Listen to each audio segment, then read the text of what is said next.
Hey everyone, welcome to Nailed It, a podcast powered by Parker Huggett.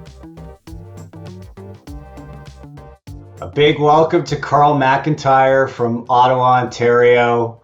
Karl has been a carpenter in the past, grew up through the trades, later went back to school, and then post-graduating worked for notable firms such as McKay Cocker, Ellis Don, Stuart Olson, Bill Finger, and has recently rejoined Ledcor and taken on the task of championing the Ottawa district for this national big player. Welcome, Karl. Thanks, Matt. Thanks for having me. Above and beyond my high-level warm introduction, could you share with us what your journey and experience has been to date? Career-wise in general, how I kind of got to where I am today. Yeah, well, I'll try to give you the Coles Notes version, I guess. Yeah, back in the day, the son of an immigrant parent, it's all about getting a trade because you'll always have a job type of thing. So that's exactly what I did. I started down the road of becoming a general carpenter. So I was on the tools for a number of years, and then I got into more of a supervisory capacity from that, running smaller projects for a contractor in the city I grew up in, London, Ontario. Found out pretty quickly that, all the big decisions were made in kind of in an office environment. And it was also very hot in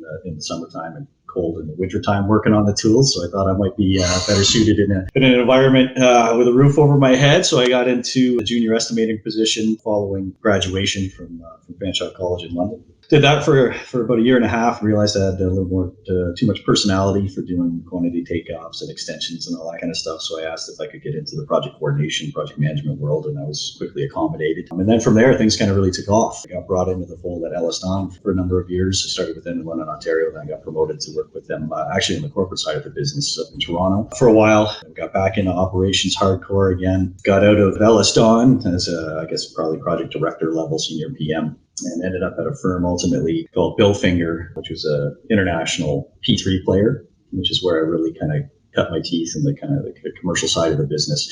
So more dealing with finance and the commercial agreements, right? So whether that be joint venture agreements, prime contract, subcontract agreements, maintenance agreements, all that kind of stuff. So all the legal stuff that goes along with how big P3 projects get delivered. Left them. They imploded on a global scale as a firm. I ended up at Ledcor as a project director. Had a number of projects in my portfolio. I stepped away from Ledcor briefly. I call it my sabbatical, the claims business. And then Ledcor brought me back after that in a role that was really, made for me and tailored for me. So I actually wrote the job description and the job title, and it was more focusing on kind of the risk side of the business and the commercial side of contracting, general contracting and construction management. And then most recently, I relocated from the GTA up to Ottawa with my family. Ledcor was happy to accommodate me. Unbeknownst to me at the time, there was a kind of an opportunity in the background that was kind of brewing. At the same time, I asked if I could relocate my desk. And fast forward to today, and about 8 months later, now I'm the regional manager for the Ottawa region for Ledcor. So there you go. That's my story. That was amazing. Given we have an office in Ottawa and we've played in the Ottawa market for years now, it's a busy market, but a very small market. And I think it's pretty impressive since you've joined the amount of work you guys have secured and, what you're looking to create there. But who better to ask than you? But what is it you're looking to create with Ledcor in Ottawa? What do you think has been the recipe for your recent success?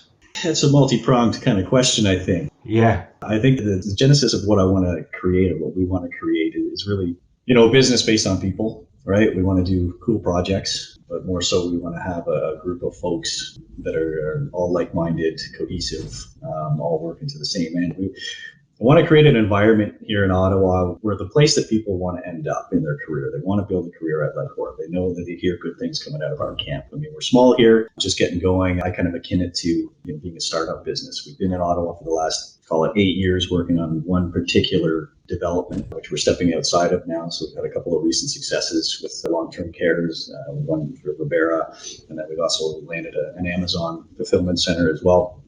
And I think largely a lot of that has to do with the people we bring to the team. Not only are we competent, construction-wise, and we come in with the right number, I don't necessarily think we were the low number in either one of those situations. I think we interviewed very, very well. People we put forward are all like-minded. We are all cognizant of the team environment. We all have a role to play, and we all have to work together to be successful. And I think that translates to our clients and prospective clients very well, because it's a hard business that we're in, and everybody's looking somehow to be successful, but have a bit of an easier life, I guess, at the same time, while we deliver these complicated, deadline-driven pressure cooker projects. So I guess in short, just a great environment is the starting point. And falling from that, I do believe will be additional opportunities, more work, and a great place to come and build your career and ultimately retire from Ledcor. Mm-hmm. Yeah, it almost sounds like, or it looks like, and I think we know this to be true, that it's a big company with a smaller company feel. Like, it doesn't sound like your team members are getting lost in the sauce or feel like a number. They just have this massive support behind them, but also this intimacy from an employee experience within your district. Yeah, and I agree. I think that's a very well way to encapsulate what's going on here at Ledcor. So I've had a couple of stops along the way in my career. You mentioned them in the introductions. So I've seen different cultures at different organizations, and I can tell you that Ledcor is by far got the best culture that I've experienced from a corporate big player situation. You know, the senior management crew, all good people. They do have their eye on the ball in terms of culture and relationships. Within, one of our taglines is, lifetime clients, but it's not just about the clients, it's about the people as well. So they do listen. You can pick up the phone, you can call somebody, and you're not going to get brushed off. I mean, they do take the people side of the business very, very seriously. At one point in my career, I didn't care about culture at all. It was all about getting the job done, roll up your sleeves and just make it happen. As I get a little bit older and advance in my career, I recognize that, I do personally value the culture. You walk into the office, there's not this black cloud hanging over everybody's head. Just, you don't have to look over your shoulder all the time. People are working together and like to be there. And so it's a good place to be. Yeah, Ledcor's got it figured out in terms of the culture. Amazing. So kind of getting into the theme of the podcast, have you thought about, or has there been a situation where you've nailed it, aka had a success with a higher personal situation that has led to a professional positive outcome, or other work-related successes that you could share with the listeners? Yeah, I think there's a number of different things, but I think, maybe I'll spin it a little bit and talk about a success based on maybe a situation that wasn't the best. I mean, sometimes, you have to be cold in a role when you're trying to build an organization. And that means not only build it, but sometimes you have to, undermine it somewhat in order to rebuild, right? Retool and make progress. So just like anything, it's about the team, and you got to find the right pieces of the puzzle. So it's not only about adding to the team, but it's also about maybe, removing some individuals that maybe, not quite fit the culture and not quite aligned with, the expectations and what it is that we want to do as a business. So I would say some of the largest successes I've had in my career were team building through removal of a problem. And the balance of your team can respond very well and very positively to, in my mind, a small move, but a very critical move. Yeah, no, I think that's important for people to hear, because there's something to be said in crowning the company and crowning the environment before letting anything else get above that. The fact that you sovereigned that initiative, it shows through action that you're willing to do what it takes to create the best environment possible and best culture possible. Yeah. Whereas I think through nepotism, I think what happens in other organizations is they don't cut that bad situation, which affects everybody's day to day and what you're trying to create. Absolutely. So I think as leaders in the industry, everybody going forward, tomorrow's going to be harder than today. All right. So you have to listen. And there's definitely, it's an old term, right? There's a war on talent, but there's a shortage of resources and skilled resources in the marketplace. So how do you set yourself apart? Well, you have to listen to people, right? And, the old days that I grew up in construction, where it was just, win at all costs and, influence your way through something and because you have the biggest boots in the room. Those are over, right? I mean, the expectations from people moving into the industry nowadays are much different than they used to be. And people won't deal with or put up with or tolerate things that we used to back in the day, so to speak. So I think we do need to listen. We do need to take those concerns seriously and then act upon them for the greater good, right? So it's the sum of the parts, really, and make the right decisions that you need to make, whether they're an easy one or a hard one, for the greater good. I think that's just being responsible, to be honest with you. Yeah, no, it's such an important responsibility, because that negativity, whatever it may be, is as contagious as a yawn. Oh, yeah. Yeah.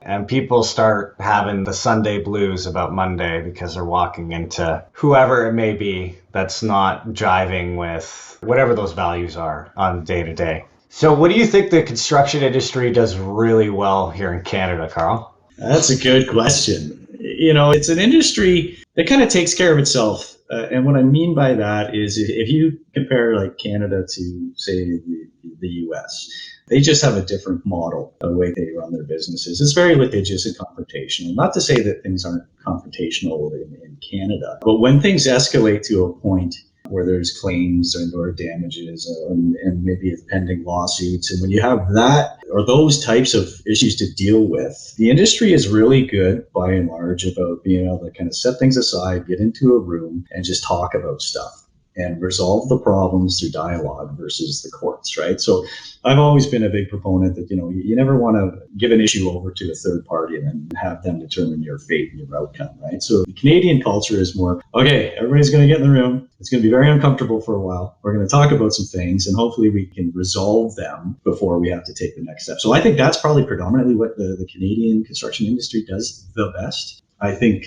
now the industry has more of an eye on technology, which they absolutely need to. I think that's the next game changer. So what does that look like in the future? I'm not sure. They started with, data collection. So we're going down that road and there's various avenues to pursue there. So I think we're kind of at a pioneering time in the construction industry, because, digging a hole is digging a hole, driving a pile is driving a pile, whether it was 50 years ago or today. But I think tomorrow things are going to look a little bit different with the way technology is going and where we're all going, I'm not sure, but I hope that, as an industry, we respond to the technology piece as best as we can to make it an advantage rather than a detriment to most, because it's certainly going to turn the business on its side. Yeah, many hands make light work, and technology can be some of those hands. Absolutely. I think the industry, generally speaking, from my experience, is welcoming of the technology that's coming out, and it's pretty exciting. Yeah.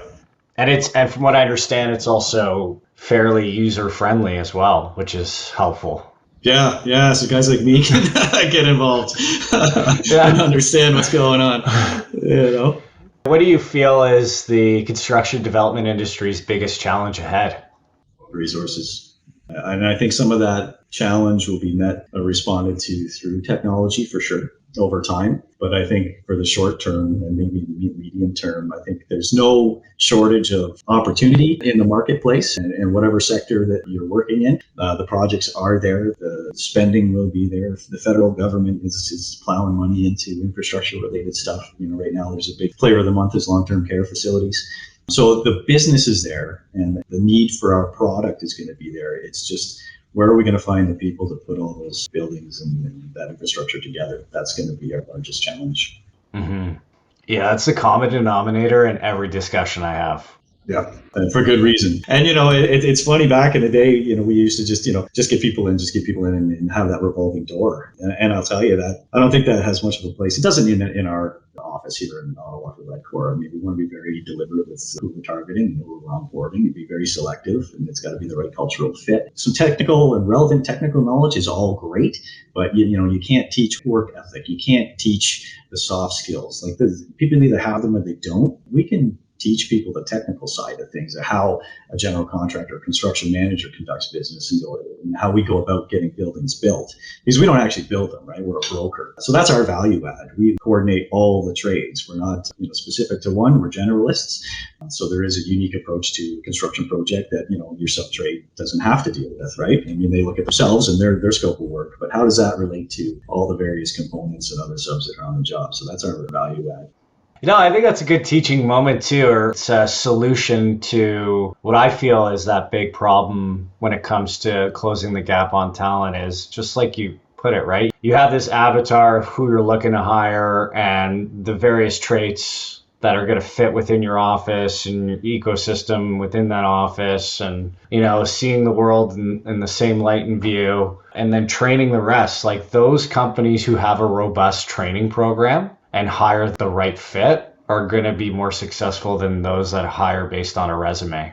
Absolutely. So it's all about people. At the end of the day, the machines don't drive themselves. Buildings don't go up by themselves. The emails don't go out by themselves, right? It all comes back to people. And if you want the best people, you have to provide an environment that's going to, number one, attract them, and number two, retain them. And the employers out there that don't respond that way, I think are going to have a very, very difficult time over, in the future and over time, versus the ones that are taking that really serious, dedicated, deliberate approach to people and culture.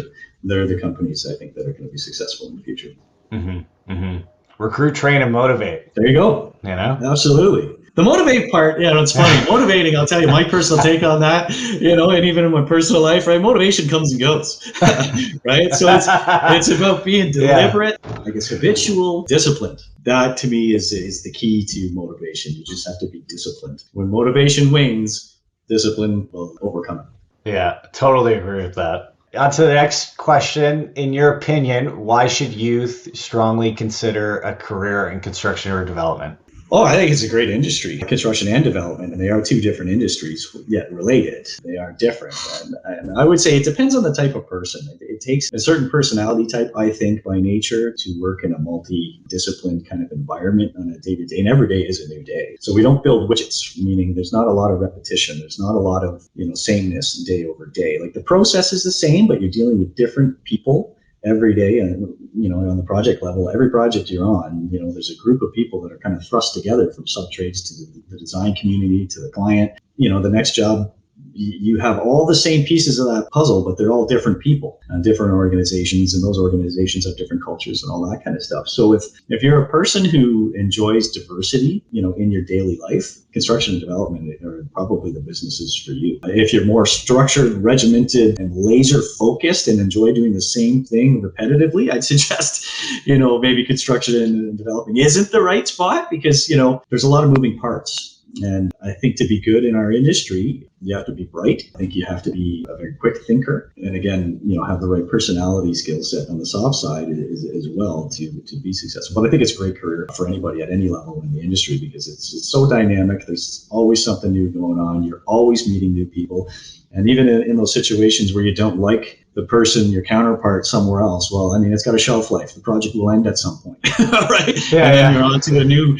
So there's, certain benefits that people don't even recognize that are there, that are baked into the way that industry operates. Some might think that's a detriment. Others might think it's a good thing. But I think if you have a bit of an entrepreneurial spirit to you, construction's great. Development is great because it is fast paced. There is a lot of autonomy. It's a good dynamic career. Amazing.